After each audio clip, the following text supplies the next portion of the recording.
Darüşşifa yani hastane yaptırmasını istiyor. Yaptığı istişareler sonucunda sadece bir Darüşşifa değil, halkına önem veren padişah gördüğümüz külliyenin bütün bu yapıların yapılma emrini veriyor. Şöyle ki burada hangi şeyler var? Normalde bu külliye 11 yapıdan oluşuyor ama Rus Harbi sırasında, 93 Harbi sırasında büyük bir kısmı tahribata oluyor ve yok oluyor. Osmanlı'nın eğitime çok daha fazla önem verdiğini gösteriyor bize.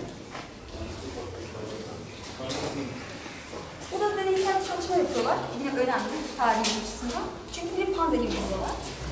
Tiryak dediğimiz bir madde var. Panzehir.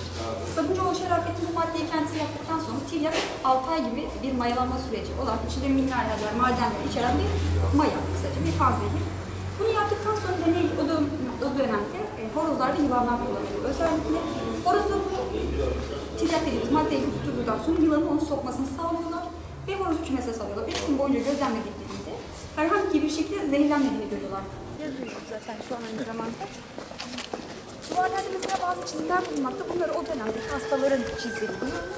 Şöyle ki o dönemin alt kısmı, evet mesela bir kale, hemen şurada bir gemi var. Evet. Dönemin alt kısmında mesela hastaların cin kaçtığı, şeytan kaçtığı çeşitli işlerlere maruz olacak. Onu ortaya odaklanması bu şekilde meşruiyete terapi buluyor. Buradan gideceğimiz cami kısmı, camiye bitecek 2 tane tabhane var. Yani misafirhane. Oralarda hem bu Darüşşifa'dan taburcu olan hastalar,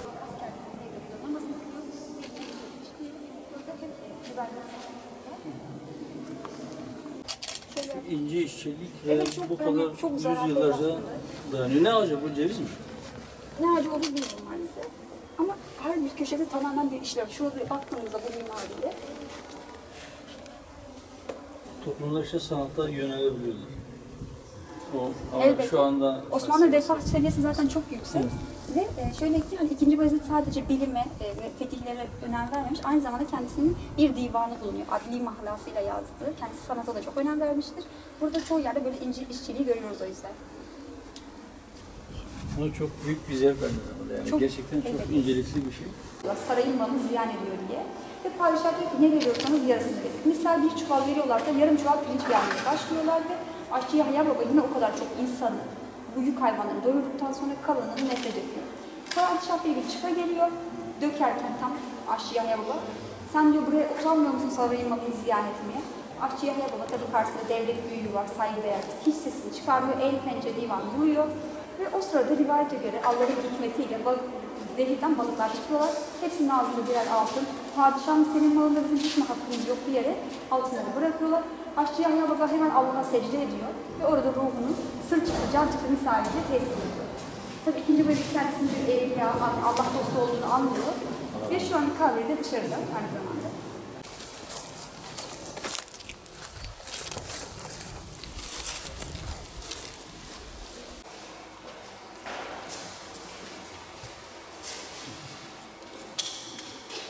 Evet, Allah'ın hesabı buluyoruz. Neresin işte? Birkaç yüzyıldır ayakta olan. Henüz 36 yıl. Dediği halde arkadaşlar, insan onun takipine bakmazsa belki yüzlerce, hatta binlerce yıl ayakta kalacak eserler. İnsan yeryüzünü imarla görür.